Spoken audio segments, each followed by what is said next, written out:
Ògo ni fọ́lọ́run lókè ọ̀run, hallelujah. Gbogbo ẹ̀yin tí ẹ máa ń wo fídíò yìí, ẹ máa share, ẹ dẹ̀ máa follow wa lórí TikTok, ẹ dẹ̀ máa subscribe lórí YouTube. Evangelist Noah Ezekiel náà ni ẹ bá follow wa. Ẹ rí i pé mò ń rẹ́rìn gan ní ọ̀sán yìí. Ẹ̀rín ta ló ń pa mí? Ẹ̀rín Just Me tẹ̀ ń wò yìí. Àtàwọn Mùsùlùmí ẹgbẹ́ rẹ̀ náà. Nǹkan kan ṣẹlẹ̀ ní orí TikTok lánàá. Ẹ lè mọ wo fídíò, ẹ lè mọ rí picture Ọba Solomon náà lẹ́gbẹ̀ẹ́. Kò sí nǹkan méjì tẹ́ fi rí wọn ni pé torí pé orí platform wọn nìkan yẹn ti ṣẹlẹ̀ lánàá ni. Ṣé gẹ́gẹ́ bí Kìrìsìtẹ́nì, ibi tá a bá dé, so a ní láti defend ìgbàgbọ́ ni. So purpose tí a fi lọbẹ̀ náà nìyẹn lánàá. Now, Just Me ti máa ń pariwo, ó dẹ̀ máa ń pa irọ́ káàkiri fún àwọn èèyàn, fáwọn Mùsùlùmí ẹgbẹ́ ẹ̀. Tó jẹ́ pé àwọn náà ò fẹ́ òótọ́, àwọn tí wọ́n kàn wá bí wọ́n sì fẹ́ já ara wọn bọ́. Wípé Noah sá fóun, oníkànjẹ́ ṣe debate, ó ṣe kinní kan. Tí mo dẹ̀ béèrè pé kí wọ́n mú ẹ̀rí ibi tó ti bá mi chat, àbí tó send message sí mi, yálà direct me àbí TikTok àbí WhatsApp àbí call tí mo ti reject challenge ẹ̀, wọn ò rí. Ọlọ́run wá jẹ́ kí Just Me rìn sọ́wọ́ lánàá. Kọ́mọ ìbéèrè kínkínní two question báyìí mọ̀ lámọ̀ béèrè tí Just Me yá dànù. Tó ń sọ wípé òòrùn ràn. Kí ló ṣẹlẹ̀ lánàá? Mo rí tí Ọba Solomon ń béèrè question. Evangelist Gabriel gan ló wo program yẹn. Wọ́n ń béèrè question nípa pé Quran, ẹnìkan kọ Quran pé àbí 116 chapter ni. Pé wọ́n wá yọ méjì yòókù kúrò nú ẹ̀. Wọ́n gbé 114 chapter jáde.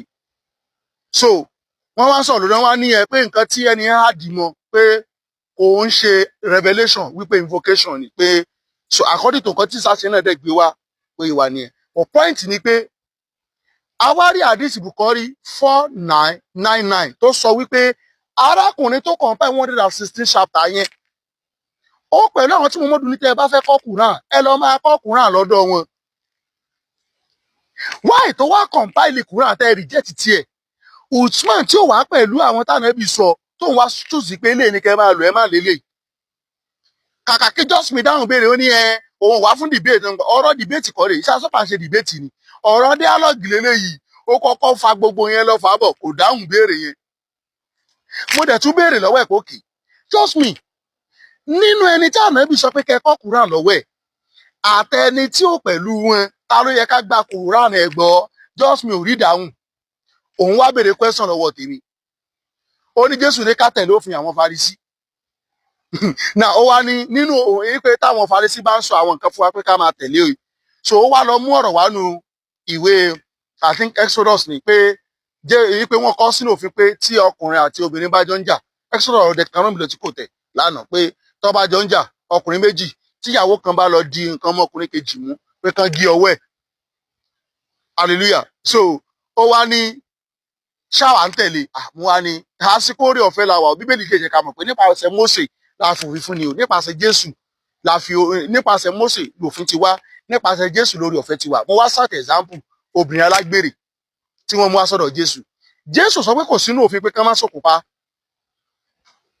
Kò sọ pé kò sínú òfin pé tó yẹ sí nǹkan tó ṣe ẹ lọ ṣòkùpá. But ó sọ fún wọn pé ẹni tí ò bá lẹ́ṣẹ̀ yín tó rọ̀ fẹ́ fi yàtọ̀ rẹ̀ ẹni tí ò bá lẹ́ṣẹ̀ kó lọ sọ.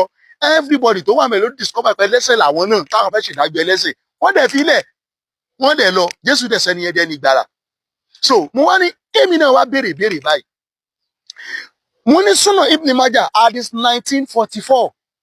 Mo náà ṣàṣọ pé wọ́n sọ àyà Al-Qur'ani kalẹ̀ pé ká máa fún àgbàlagbà lọ́mú mu lẹ́ẹ̀mẹ́wàá tán abrogate sẹ́ẹ̀ márùn-ún. Wọ́n sọ kalẹ̀ òun kọ́ sínú ṣíìtì kan tó wà lábẹ́ pílò òun nígbà táwọn ẹbí ku àwọn bízì ẹran wọlé ó jẹ ìwé yẹn.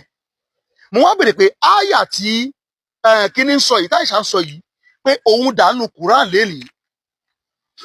Just Me bá ní òun wà ní oòrùn. Ìgbà tó dẹ̀ ń béèrè question tiẹ̀ lọ́wọ́ tèmi kò sí ní oòrùn. Ìgbà tèmi wá béèrè tèmi lòun wà ní oòrùn. Nígbà tí Ọba Solomon ní pé kò fẹ́ dáhùn kò ṣe, Ọba Solomon drop èmi àti ẹ̀.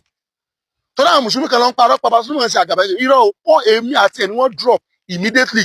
Mo dẹ̀ lọ. Ibi tí mo ti ń tẹ fóònù lọ́wọ́ lẹ́nìkan ti wá message mi pé ẹnìkan wà níbẹ̀ tó ń jẹ́ náà kíbù pé ó ń sọ pé irọ́ nìkan tí mo pa.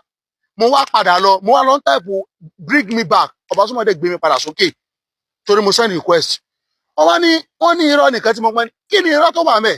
ó wá ní irọ́ tó wà bẹ́ẹ̀ ni pé àdìsí yẹn dọ̀yìfù ni ẹ kàn gbé sí làǹkàyè ihun tí mo kà tó wà nù ìwé yín tẹkùn fáwọn kó wà nù ìwé yín ṣé rọ́ nìyẹn náà kì í ṣe rọ́ ẹ wá sọ pé dọ̀yìfù ó kẹjẹ kájọ wò báyìí ibo ni question ti ń bọ̀ ibi tí question ti ń bọ̀ ni pé àyà yẹn gangan tó ní wọ́n máa ń ṣe yìí ẹ mú jáde nínú Quran níbi táṣìírí náà kíbi fúnra náà ti máa wá tú ni pé ó accept pé àdìsí yẹn wà ó dé wà nù sọ̀yìn Muslim àwa lọ ka sọ̀yìn Muslim Aisha wa sọ wípé àwọn máa ń ka àyà yẹn nínú Quran àwọn máa ń ka bẹ́ẹ̀ nínú Quran gbàtà níbi wà láyé àti ìgbà tó kú wọ́n ní àti wá rí ń sì yìí o nàkíbù wọ́n àyà yẹn jáde nínú Kùránì bóyá náà ṣe tún wọ kíní nìyẹn o wọ́n ní dọ̀yìfù níbi tí pé ẹran jẹ ẹsà ok ibi dọ̀yìfù ní pé ibi ẹran jẹ o àyà yẹn gangan tí ẹran ò jẹ́ lẹ́yìn fẹ́ claim àbí ọ̀pẹ́ sọ mi ni wípé àyà yẹn gangan ẹ mú wánu Quran nàkíbù ránṣà ni wọ́n fi drop òun náà àwọn èmi náà wá ń wọlé bẹ́ẹ̀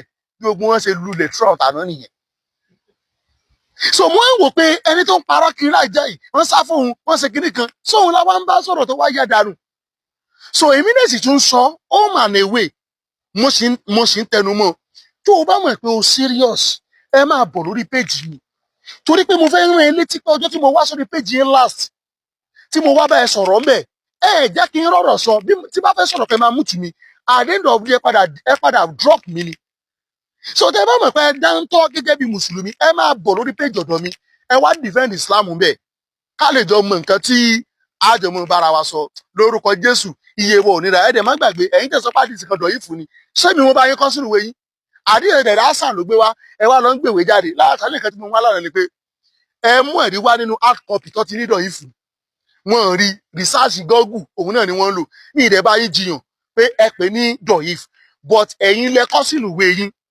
aspect pé ẹran jẹ lẹ pè ní dọ̀yìfù àbí bóyá understand pé lóòótọ́ ni wọ́n rí bílẹ̀ òun dà nínú Kùránì tí Kùránì bá pé ni a máa rí but torí pé Kùránì ò pé náà la ṣe rí lórúkọ Jésù yé wa ònúra Jésù nìkan tún lọ́nà ire o.